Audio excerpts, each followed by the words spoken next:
Hello friends, வணக்கம். லட்சுமி அம்மா அவர்கள் எழுதிய பண்ணையார் மகள் அத்தியாயம் 12. பகல் போஜனத்திற்கு பிறகு மோகனாம்பாள் தங்கள் வீட்டு கூடத்து தரையில் கிடந்த பாய் மீது வந்து உட்கார்ந்து கொண்டாள். இரட்டை நாடியாக பருத்து விட்டிருந்த அவளது சரீரம் வெளியில் காய்ந்த வெயிலை சகிக்காது வியர்வையை வடித்து கொண்டிருந்தது. காலையில் எண்ணெய் தேய்த்து ஸ்நானம் செய்துவிட்டு அள்ளி முடிந்து கொண்டிருந்த தன் கூந்தலை அவிழ்த்து காயப்போட்டுவிட்டு காலை நீட்டியபடி சுவரில் ஆதாரமாக சாய்ந்து கொண்டாள். வெற்றிலை பெட்டியை தூக்கி கொண்டு வந்து பாயின் மீது பொத்தென்று சப்தத்துடன் வைத்துவிட்டு அசட்டையாக உள்ளே நடந்தாள் வேலைக்கார பெண் வேலம்மாள். மோகனாம்பாள் தனது விழிகள் இரண்டும் தெரித்து விடும் போல் தன்னை கோபமாக முறைத்து பார்த்ததை அந்த பெண் சட்டை செய்ததாக தெரியவில்லை. 4 மாதங்களாக அவளது சம்பளம் பாக்கியாக நின்று கொண்டிருந்தது. இந்த ஒரு சமயம் கூறா தொகையும் கிடைத்துவிடும், நாளைக்கு கொடுத்து விடுவார்கள் என்ற ஆசை காரணமாக அந்த பெண் பல்லை கடித்து கொண்டு வேலை செய்து வந்தாள். ஒழுங்காக சம்பளம் அளிக்காது எஜமானி மீது அவளுக்கு மதிப்பு வாங்கி கொண்டு வந்ததில் வியப்பில்லை. வேலைக்கார பெண் கோபமாக வைத்துவிட்டு போன வெள்ளி வெற்றிலை பெட்டியை கையில் எடுத்து மிகவும் பத்திரமாக மோகனாம்பாள் திறந்தாள். ஒரு காலத்தில் அவள் பிரபல நாடக நட்சத்திரமாக துலங்கிய போது 100வது நாள் அள்ளி தருபார் நாடகத்தை வெற்றிகரமாக நடத்தி வைர விழா கொண்டாடிய கொட்டகை முதலாளி அப்போது முக்கிய பெண் வேடதாரியான அவளுக்கு அன்பளிப்பாக அந்த பெட்டியை கொடுத்திருந்தார். அதிக உபயோகித்ததனால் மெருகழிந்து மூடி தேய்ந்து நசுங்கி பூட்டு கடகடைத்து போயிருந்த போதிலும் மங்கி மறைந்து போன அவளது பழைய புகழை அது ஞாபகப்படுத்தி கொண்டிருந்ததனால் அதை கடையில் போட மனமில்லாது வைத்து கொண்டிருந்தாள். ஒரு பிடி வாசனை பாக்கை அள்ளி வாயில் போட்டுக்கொண்டு ஒரு கற்றை வெற்றிலையை கையில் எடுத்துக்கொண்டாள். நாளை விடுந்தால் 1ஆம் தேதி பிறக்கப் போகிறது. பால்காரனுக்கும் மளிகை கடை பாக்கிக்கும் என்ன வழி செய்வோம் என்று அவளது உள்ளம் அடுத்த மாதம் ஆரம்பத்திலே பயமுறுத்தி கொண்டு நின்ற செலவை பற்றி கணக்கிட்டு கொண்டிருந்தது. கிரீஸ் என்று வாயில் கதவை தள்ளி திறந்து கொண்டு பட்டு சேலை கடை விற்பனையாளர் பங்காரு செட்டியார் கணக்கு புத்தகங்கள் சகிதம் உள்ளே வந்தார். 6 மாதங்களுக்கு முன் கடனாக அளித்த ஜவுளியின் பாக்கிக்காக தள்ளாத வயதில் செட்டியார் வெயிலை பார்க்காது 1 மைல் தூரம் நடந்து வந்திருந்தார். ஓரம் கிழிந்து தொங்கிய தமது செருப்புகளை நடையில் கயிற்று வைத்துவிட்டு மேல் துண்டால் முகத்தை துடைத்து கொண்டு எவ்வித உபச்சாரமின்றி தானே கூடத்து தரை மீது உட்கார்ந்து கொண்டார். கையில் பிடித்திருந்த கும்பகோணம் தளிர் வெற்றிலையை ஒரு முறை அழகு பார்த்துவிட்டு சுருட்டி வாயில் அடைத்து கொண்ட மோகனாம்பாள் வந்த மனிதரை வெறித்து பார்த்தாள். வெயில் பாழாய் போகுதுன்னு ஓடி வந்தியாயா? நான் தான் போன மாதமே சொல்லிவிட்டேனே. கையில் பணம் வந்ததும் முதலில் உங்கள் கடை பாக்கியை தலையை சுற்றி வீசிவிட மாட்டேனோ என்று கோபமாக கர்ஜித்தாள். விற்பனை மும்மரத்தில் வசூலிக்க முடியாத புள்ளிகளுக்கு ஜவுளியை வாரி வழங்கிவிட்டு உள்ளங்கால் வெள்ளெலும்பு தேய நடந்து கொண்டிருந்த பங்காரு செட்டியாரின் நிலை இரு பக்கமும் இடிப்படும் மத்தளத்திற்கு ஒப்பாக இருந்தது. பணத்தை வசூலிக்காது கடைக்கு சென்றால் முதலாளி வல்லென்று எரிந்து விழுவார். வசூலிக்கு போன இடத்தில் பணம் வறட்சியாக இருந்த புள்ளிகள் வேட்டை நாயாக பாய்ந்தார்கள். எப்படியாவது பணம் வந்தால் போதும் என்ற நினைப்பில் அவர் மோகனாம்பாளின் சுடுமொழிகளை காதில் போட்டு கொள்ளவே இல்லை. சுலோச்சனா அம்மா சௌக்கியந்தானே அம்மா என்று பல்லை இழித்து குசலம் விசாரித்துவிட்டு செட்டியார் கணக்கு புத்தகத்தை அவிழ்த்தார். 2072 ரூபாய் பத்தனா என்று தமக்குள்ளே சொல்லிக்கொண்டு காகிதத்தை எடுத்து அவள் முன் நீட்டினார். தலைக்கு மேல் வெள்ளமாக மோகனாம்பாளுக்கு 4 பக்கமும் கடன் சுமை பெருகி கொண்டு நின்றது. இந்த நிலையில் அந்த காகிதத்தில் கண்டிருந்த விவரம் அவளை கொஞ்சமும் பயமுறுத்தவே இல்லை. ஒரு 100வது இன்று கொடுத்து விட்டால் வரவு வைத்துக்கொள்ள சௌகரியமாக இருக்கும் என்று செட்டியார் இழுத்தார். அது சமயம் ஜிகி என்று சப்தமிட்ட வண்ணம் உடம்பை குலுக்கி கொண்டு வெள்ளை பூ பந்தை போல் தோற்றமளித்த குச்சி நாய்க்குட்டி ஒன்று உள்ளிருந்து ஓடி வந்து புதிதாக வந்திருந்த அந்த மனிதரை கண்டு மிரண்டு கோபம் கொண்டு 2 முறை குறைத்துவிட்டு எஜமானி மண்டியில் போய் தொப்பென்று விழுந்தது. அடி என் ராஜாத்தி, பால் குடிச்சி அடிக்கண்ணு என்று கொஞ்சம் இப்படி மோகனாம்பாள் அதை தன் நெஞ்சோடு அணைத்து கொண்டாள். வேலாயி, ரோசி குட்டிக்கு பால் வச்சியா? வயிறு குழஞ்சு கிடைக்கிறதே, பாவம் பட்டினி போலிருக்கு என்று உட்புறம் திரும்பி உரத்த குரலில் ஒரு கூப்பாடு போட்டாள். நான் தான் ரோசிக்கு பால் வச்சேன். நல்லா சாப்பிட்டுதே அம்மா என்ற கீச்சு குரலில் பதிலளித்தபடி 18 வயது இளம் பெண் ஒருத்தி நீலப்பட்டு பாவாடு சலசலக்க மஞ்சள் நிற வாயில் தாவணியின் தலைப்பை காற்றில் பறக்க விட்டு கொண்டு மாடிப்படிகளை 2 தாவலில் தாண்டி கூடத்திற்குள் வந்து குதிநடை போட்டபடி நின்றாள். என்ன செட்டியாரே, சௌக்கியமா? தினசு சேலை ஏதாச்சும் கொண்டு வந்திருக்கிறீங்களா என்று விசாரித்து விட்டு கூடத்து தூணை பிடித்து கொண்டு சொகுசாக நின்றாள். இடைவரை தொங்கிய அவளது பின்னலின் முடிவில் கட்டியிருந்த பட்டு குஞ்சலங்கள் அப்படியும் இப்படியுமாக அவளது உடல் தெளிவுக்கு தக்கபடி ஊசலாடி கொண்டிருந்தன. முழங்கால் வரை அவள் கரங்களில் குலுங்கிய தங்க வளையல்களையும் கழுத்தில் மின்னிய வைர அட்டிகையையும் வெறுப்போடு விரைத்து பார்த்து செட்டியார், என்னவோ உங்கள் புண்ணியத்திலே சௌக்கியம் அம்மா என்று விரக்தியாக கூறினார். வைரமும் தங்கமுமாக ஆபரணங்களை வாங்கி போட்டு கொள்ள பணம் இருக்கிறது, புடவை பாக்கியை தீர்க்க மட்டும் பணமில்லை போலிருக்கிறது என்று தமக்குள் கோபத்துடன் எண்ணிக்கொண்டார். பாவம், அந்த 10ஆம் பரிசைக்கு சுலோச்சனாவின் மேனியை அலங்கரித்த அந்த நகைகள் அத்தனையும் பித்தளை என்ற ரகசியம் எங்கே தெரிய போகிறது? வீணாக ஏன் உட்கார்ந்து பொழுதை ஊட்டுறீங்க ஐயா? நாங்கள் ஊருக்கு புதியவங்களா? உங்கள் கடைக்கு தான் புதிய வாடிக்கைக்காரங்களா? மாசூல் பணம் வந்ததும் கொடுத்து அனுப்புகிறேன் என்று விரைப்பாக பேசினாள் மோகனாம்பாள் வெற்றிலை குதைப்பிக்கொண்டு. செட்டியார் பெருமூச்சு விட்டு கொண்டு எழுந்தார். வீட்டையும் கூரை முகப்பையும் சுற்றி தமது கண்களை ஒரு முறை ஓடவிட்டார். கெட்டியான கார கட்டிடம். அரை விலைக்கு போனால் கூட 30,000க்கு தேரும். பணம் உள்ள புள்ளிகள்தான். பாக்கியை கொடுக்க ஏனோ இழுத்தடிக்கிறார்கள் என்று தமக்குள் ஆராய்ச்சி செய்து கொண்டு திரும்பினார். உண்மையில் அந்த வீட்டின் மீது மோகனாம்பாள் கழுத்து மட்டும் கடன் வாங்கி சாப்பிட்டு கொண்டிருந்தாள் என்ற ரகசியம் ஒருவருக்குமே தெரியாது. வருகிறேன் அம்மா, ஞாபகம் வச்சு கொள்ளுங்கள் என்று வறட்சியாக கூறிவிட்டு ஒரு கும்பிடு போட்டு விடை பெற்றுக்கொண்டு சோர்ந்த மனதுடன் செட்டியார் சென்றார். ஸ்லோ, உன்னைத்தானே? மக்கு பிளாஸ்திரே, வாசல் கதவை தாழ்பால் போட்டுட்டு வா. திறந்த வீட்டில் நாய் நுழைவது போல இந்த கடங்கார பாவிகள் உள்ளே நுழைந்து விடுகிறார்கள் என்று எரிந்து விழுந்தாள் தாயார். தூணின் மீது சாய்ந்தபடி கற்பனை உலகில் சஞ்சரித்து கொண்டிருந்த மகள் துள்ளி குதித்து ஓடி கதவை சாத்திவிட்டு தாயின் மடி மீது வந்து விழுந்தாள். என்னம்மா ரொம்ப கோஷிக்கிற என்று கொஞ்சி கொண்டு தாயை கட்டி கொண்டாள்.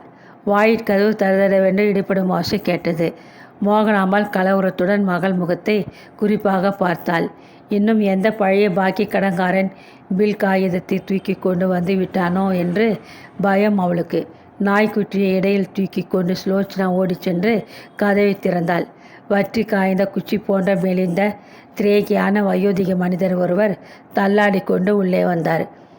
அம்மா, அப்பா தான் வந்திருக்கிறார் என்று கிரீச்சிட்டாள் மகள்.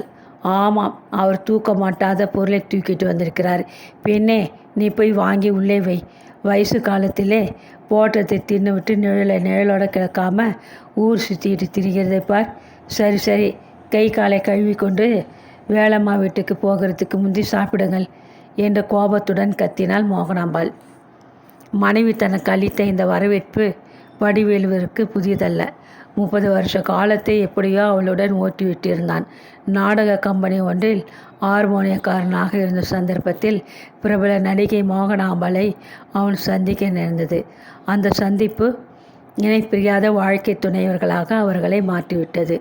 மோகனாம்பாளின் புகழ் மங்கி மறைய தொடங்குவதற்கு பல வருடங்களுக்கு முன்பே வடிவேலுவின் புகழ் மங்கி மறைந்து போய்விட்டது. மனைவி சம்பாதித்து போட்டதை கொண்டு வாழ வேண்டிய துர்க்கதி ஏற்பட்டிருப்பதனால் அவனால் மனைவியை ஓங்கி அதட்டி அதிகாரம் செய்ய முடியவே இல்லை. கிழவன் உள்ளே சாப்பிட சென்றதும் வெற்றிலை பெட்டியை மூடிவிட்டு தலையை கைக்கு ஆதாரமாக வைத்து கொண்டு வாய் மீது சாய்ந்து படுத்துவிட்டாள் மோகனாம்பாள். சுவரில் மாட்டியிருந்த பழைய போட்டோக்கள் அனைத்தையும் ஒரு முறை உற்று பார்த்த போது அவளுக்கு ஆத்திரத்தில் வயிறு பற்றி எறிந்தது. அடுக்கடுக்காக மெடல்களை அணிந்து கொண்டு நாடக உடைகளில் காட்சியளித்த அந்த புகைப்படங்கள் ஒவ்வொன்றும் அவள் வாரி வாரி சம்பாதித்து குவித்த செல்வத்தை நினைப்பூட்டி கொண்டிருந்தன. எத்தனை பணம் சம்பாதித்தாள் அவள்! அப்பப்பா, என்ன செல்வாக்கு அப்பொழுது! ஆமாம், அத்தனையும் இப்போது எங்கே போயிற்று? பணம்தான் போயிற்று என்றால் குழந்தை இல்லை என்று தவம் இருந்து கெஞ்சாது கெஞ்சி தர்ம ஆஸ்பத்திரி ஒன்றிலிருந்து தத்து எடுத்து ஆசையோடு வளர்த்தாலே அந்த பெண் சுலோச்சனாவால் தான் ஏதாவது பலன் உண்டோ? வாட்ட சாட்டமாக குதிர் போல் தின் என்று வளர்ந்து நின்ற அந்த பெண்ணுக்கு பாலும் தயிரும் போட்டு பட்டு ஆடைகள் கட்டி அவளை தன்னை போல் ஒரு பிரபல நட்சத்திரமாக்க எத்தனையோ முயற்சிகள் செய்தாள். சங்கீதத்தை வீசை எனவில்லை என்று கேட்டால் சுலோச்சனா. நாட்டியத்தையோ நாழியால் அளக்கலாமா என்று விசாரிக்கும் பரம ஞானத்தை பகவான் அவளுக்கு அளித்திருந்தார். பாட்டும் நடனமும் இல்லாவிட்டால் போகிறது. பார்ப்பதற்கு பெண் கொஞ்சம் லட்சணமாக இருக்கிறாள். பட உலகிலாவது பெயர் எடுக்கட்டும் என்று பெண்ணை அழைத்து கொண்டு பட்டணத்திற்கு சென்று ஒரு வீட்டை வாடகைக்கு எடுத்துக்கொண்டு 2 வருஷ காலம் முகாம் போட்டு பார்த்தாள் தாயார். ஒரு சாதாரண படத்தில் ஒரு இடத்தில் சிறிது நேரம்தான் தலை காட்டும் யோகம் மிக்க அரும்பாடுபட்டு கிடைத்தது. அவ்வளோதான். புற்றிலிருந்து ஈசல் புறப்பட்டது போல் எங்கிருந்தோ சுற்றத்தார்கள் உறவு கொண்டாடி கொண்டு நாலா பக்கத்திலிருந்தும் வந்து வீட்டிற்குள் டேரா போட்டு விட்டார்கள். இதற்கு முன் கண்டதும் இல்லை கேட்டதும் இல்லை என்ற மனிதர்கள் எல்லாம் அத்தையம்மாள் என்றும் பெரியம்மாள் என்றும் உறவு முறை சொல்லிக்கொண்டு மாதக்கணக்கிலே விருந்தாளிகளாக தங்கிவிட்டனர். மகள் ஒரு குட்டி நட்சத்திரமாக சினிமாவில் வானில் ஒரு தடவை கண் சிமிட்டி மறைவதற்குள் பெரிய வீடு, சமையல்காரர், தோட்டக்காரன், புடவை மடிக்க வேலைக்காரி, ஷூட்டிங் போய் வர சொந்த கார், நாட்டியத்திற்கு ஒரு நட்டுவானார், சங்கீதத்திற்கு ஒரு பாட்டு வாத்தியார், ஹிந்தியை கரைத்து போட ஒரு தனி ஆசிரியர் என்று குடும்பம் பெருத்துவிட்டது. வீட்டில் வந்து முகாமிட்டிருந்த உறவினர்களின் பட்டாளம் போதாதென்று பட உலகில் சந்தர்ப்பம் கொடுப்பதாக கூறி வந்த ஆசாமிகளுக்கு கூஜா நிறைய காஃபியும் பலகாரமும் படைக்க வேண்டியிருந்தது. சுலோச்சனா ஒரு கணம் தோன்றி மறைந்த படம் வெள்ளி திரையிலே வராது தகர பெட்டிக்குள்ளே தங்கிவிட்டதனால் அடுத்தடுத்து சந்தர்ப்பம் எதுவுமே அவளுக்கு கிட்டவில்லை. இந்த படத்தில் கிடைக்கும் சந்தர்ப்பம் அந்த படத்தில் ஒரு சமயம் கிடைக்கலாம் என்ற நம்பிக்கை விடாது மகளுடன் பட்டணத்திலே வருவாய் என்று பணத்தை படோவமாக செலவிட்டு கொண்டிருந்தாள் மோகனாம்பாள். நாடகத்திலே ஆடி சேமித்து வைத்திருந்த அவளது பணம் நாலாவட்டத்தில் பேங்கில் இருந்து குறைந்து கொண்டு வந்தது. உடலை அலங்கரித்த விலை உயர்ந்த வைர ஆபரணங்கள் ஒவ்வொன்றாக மெல்ல மறையத் தொடங்கின. மோட்டார் கார் அவசியமில்லவென்று அதை விட்டு வந்த பணத்திலே கொஞ்சம் நாட்களை கடத்தி பார்த்தாள். பிறகு வீட்டிலிருந்த பீரோ, கட்டில், மேஜை என்று ஒவ்வொரு பொருளாக விற்கும் பயங்கர நிலைமை வந்துவிட்டது. மழைக்கு அடைத்து கொள்ளும் பறவைகள் போல் எங்கிருந்தோ பணம் இருந்தபொழுது வந்து கூடி கும்மாளமிட்ட உறவினர்கள் ஒவ்வொருவராக நழுவ ஆரம்பித்தனர். 6 மாத வாடகையை விரைவாக கொடுக்காவிட்டால் தக்க நடவடிக்கை எடுத்துக்கொள்ளப் போவதாக வீட்டுக்காரன் மிரட்டி ஒரு நோட்டீஸ் கொடுத்து விடவே கடைசியாக கையில் இருந்த நகைகளை விற்று பட்டணத்தில் ஏற்பட்ட கடன்களை அடைத்து கொண்டு தலை தப்பியது தம்பிரான் புண்ணியம் என தாயும் தந்தையும் மகளும் சொந்த ஊருக்கு வந்து சேர்ந்திருந்தனர். அந்த காலத்தில் பணம் மிஞ்சி கிடந்த போது வாங்கி போயிட்டிருந்த காரை கட்டடம்தான் சமயத்திற்கு கை கொடுத்து உதவியது. மார்வாரி ஒருத்தரிடம் அதை அடமானமாக வைத்து பணம் வாங்கி கொஞ்ச நாட்களை எப்படியோ கழித்து விட்டிருந்தாள். இனிமேல் என்ன செய்ய போகிறோம் என்று கலங்கி கொண்டிருந்த சமயத்தில்தான் அடுத்த கிராமமாகிய அழகர் நத்தம் பண்ணை மேனேஜர் மகன் ரங்கதுரையின் பரிச்சயம் அவர்கள் குடும்பத்திற்கு எதிர்பாராத வகையில் வழிய வந்து கிடைத்தது. நாள் ஒரு மேலேயும் பொழுது வண்ணமாக பருத்து கொண்டு வந்த சுலோச்சனாவை வைத்து கொண்டு இனி எப்படி வாழ்க்கையில் முன்னேற முடியும் என்று ஏங்கி கொண்டிருந்த மோகனாம்பலுக்கு ரங்கதுரையின் நட்பு பெரிய ஆறுதலையும் நம்பிக்கையையும் அளித்தது. சுலோச்சனா மீது ஒரே மோகமாக மயங்கிவிட்டிருந்த மேனேஜர் மகன் அடுத்த கிராமத்திலிருந்து வாரத்திற்கு 2 முறை அவர்கள் வீட்டிற்கு தப்பாது விஜயம் செய்து கொண்டு வந்தான். கொஞ்சம் சாமர்த்தியத்தை உபயோகித்து அந்த பையனை தன் மகளுக்கு கட்டி வைத்துவிட்டால் வருங்காலத்தை பற்றி கொஞ்சமும் அஞ்ச வேண்டியதில்லை என்று திட்டம் போட்டிருந்தாள் மோகனாம்பாள். ரங்கதுரையின் தொடர்பு ஏற்பட்டு வருஷம் 1 விளையாட்டாக ஓடி மறைந்துவிட்டது. ஆனால் இந்த தொடர்பு திருமணத்தில் போய் முடியும் என்பதன் அறிகுறி கடுகளவும் காணவே இல்லை. மிக்க உரிமையுடன் வீட்டிற்கு வந்து ஸ்லோ என்ற அருமையாக உறவு கொண்டாடி பசும்பாலும் நெய் பலகாரமும் வயிறு நிறைய உண்டுவிட்டு கடைசியில் மகளை கல்யாணம் செய்து கொள்ளாது சென்று விடுவானோ ரங்கதுரை என்ற கிளி சமீபத்தில் அவளுக்கு ஏற்பட்டிருந்தது.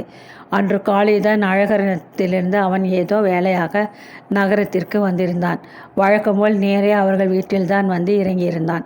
சொந்த வீட்டைப் போல் ஸ்நான அறைக்குள் சென்று பிரயாண களைப்பு போக வெந்நீரில் நன்றாக ஸ்நானம் செய்தான். வேலம்மாள் தயாரித்திருந்த போஜனத்தை சுவைத்து சாப்பிட்டான். செருப்பை மாட்டிக்கொண்டு வெளியே போய் வருவதாக கூறிவிட்டு அன்று பகல் முழுவதும் பொழுது எங்கேயோ போய்விட்டான். திருமணத்தை பற்றிய பிடி கொடுத்து பேசாது அவன் நாட்களை கடத்தி கொண்டு நழுவி வருவதை காண மோகனாம்பாள் கையில் காசின்றி கல்யாணமும் இன்றி அதோ கதியாக தன் வளர்ப்பு மகள் தவிக்க நேரிட்டால் என்ன செய்வது என்று திகிடலைந்து போனாள்.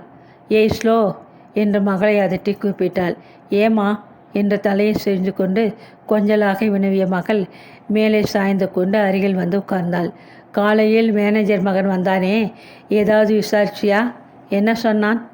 நினைச்ச போது வந்து தங்கிக்கிறதுக்கு இதேன ஹோட்டலா, தர்மசத்திரமா என்று அதட்டி கேட்டாள் தாயார். குளிக்கிற அறையிலேயே சட்டியை கைட்டி போட்டிருக்கிறேன், துவைச்சி வைக்க சொல்லுனாரு. திரும்பி வர்றதுக்கு இன்றைக்கி ரொம்ப நாழி ஆகுமாம் என்றாள் மகள் உருவங்களை நினைத்து கொண்டு. வண்ணாத்தி வேலை வேற நமக்கு வச்சு வைட்டானாக்கும். இதோ பாரு, இந்த பையல் நம்ம ஏமாத்திக்கிறதுக்கு தான் இப்படி இழுத்தடிக்கிறான். இன்றைக்கி வந்ததும் 1-2ன்னு கராராக கேட்டு தெரிஞ்சு கொண்டு விடு. ஆமாம், சொல்லிவிட்டேன். அப்புறம் அழுது கொண்டு என்கிட்டே வந்து முட்டி கொண்டால் பிரயோஜனம் இல்லை என்று கடுமையாக பேசினாள் மோகனாம்பாள். வேலையை முடித்து கொண்டு வீட்டிற்கு கிளம்பிய வேலம்மாள் கூட தடனுடன் அங்கே வந்தாள். இந்த காகிதம் ஐயாவுடைய சட்டையிலே கிடந்தது, துவைக்கிற போது பார்த்தேன் என்று கோபத்துடன் முணுமுணுத்து விட்டு வெளியேறினாள். நன்றி கெட்ட ஜென்மம். கல் போல் 2 புடவையை தூக்கி வெட்டி கொள்ள கொடுத்தேன். ஏனோ சம்பளம் 4 மாதமாக சரியாக கொடுக்கலன்னு முகத்தாலே சுட்டு தள்ளுகிறாளே இந்த வேலைக்கார குட்டி என்று அத்திருத்துடன் கூறிய மோகனாம்பாள் எழுந்து உட்கார்ந்து கொண்டு கூந்தலை வாரி அள்ளி முடித்து கொண்டாள். அலட்சியமாக கடிதத்துண்டை பிரித்து தனக்குள் எழுத்து கூட்டி மெல்ல வாசிக்கலானாள். ஐயோ, இந்த அநியாயத்தை கேட்டியா என்ற கடிதத்தை படித்து முடித்தவுடன் தேல் கொட்டியல் போல் தாயார் அலறினாள். என்னம்மா, ஏன் இப்படி பதறுகிற என்று மகள் மெல்ல நிதானமாக வினவினாள். அன்புள்ள அத்தை அவர்களுக்கு வணக்கம். ஒரு முக்கிய காரியமாக நான் இங்கே 2 தினங்கள் தங்குபடி நேர்வதால் நான் உடனே திரும்பி வர இயலாது. நேற்று தினம் தங்களிடம் கூறியவர்கள் ஞாபகத்தில் இருக்கும் என்று நினைக்கிறேன். என் பொருட்டு தாங்கள் உமா மகேஸ்வரிடம் மெல்ல பேசி அவள் மனத்தை அறிந்து கொள்ள வேண்டும் என்று மிகவும் கேட்டுக்கொள்கிறேன். உமா மீது எனக்குள்ள பற்றுதலை தாங்கள் அறிவீர்கள். ஆதலால் என் வேண்டுகோளை புறக்கணிக்க மாட்டீர்கள் என்று நினைக்கிறேன். நேரடியாக அதை பேச பழக்கமாக இருந்ததினால் இந்த கடிதத்தை எழுதுகிறேன். மற்றவை பிறகு. தங்கள் அன்புள்ள ரங்கதுரை. அம்மா, இது என்ன? ஆச்சரியத்துடன் கேட்டாள் மகள் கடிதத்தை ஒரே மூச்சில் படித்துவிட்டு. அடிமுட்டாள் பெண்ணே, இன்னமா உனக்கு புரியவில்லை? மேனேஜர் மகன் நம்மை உதவிட்டு யாரோ உமா என்கிற பெண்ணை கட்டி கொள்ள திட்டமிட்டிருக்கிறான். அந்த ரம்பையின் மனதை அறிந்து வர தன் அத்தையம்மாளை தூதாக போக வேண்டி இந்த கடிதத்தை அவசரமாக எழுதியிருக்கிறான். தபாலில் அனுப்ப மருந்து சட்டை பையிலே வைத்துவிட்டு போய்விட்டிருக்கிறான். இருக்கட்டும், இந்த மோகனாம்பாளை இவன் ஏமாற்றி விட முடியுமா என்று பார்த்து விடுகிறேன் என்று கோபத்துடன் கர்ஜித்தாள் தாயார். உமா என்கிறது யாரம்மா? இந்த பெயரை நான் கேட்டதே இல்லையே என்று குமரினால் துக்கமும் பொறாமையும் தாள முடியாத சுலோச்சனா. அவள் கண்களில் கண்ணீர் பெருகி வர பிரயத்தனம் செய்தது. அவள் யார் என்பதை நொடி பொழுதிலே கண்டுபிடித்து விடுகிறேன். நீ சும்மா அழாமையிரு. வஞ்சனையாக நம்மை ஏமாற்றி இவன் பார்க்கிறான்.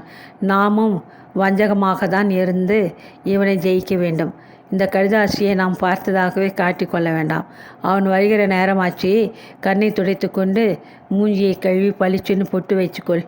நமக்கு ஒன்றுமே தெரியாது போல இருப்போம் என்று பற்களை கடித்து கொண்டு மகளுக்கு உத்தரவிட்டாள் அன்னை.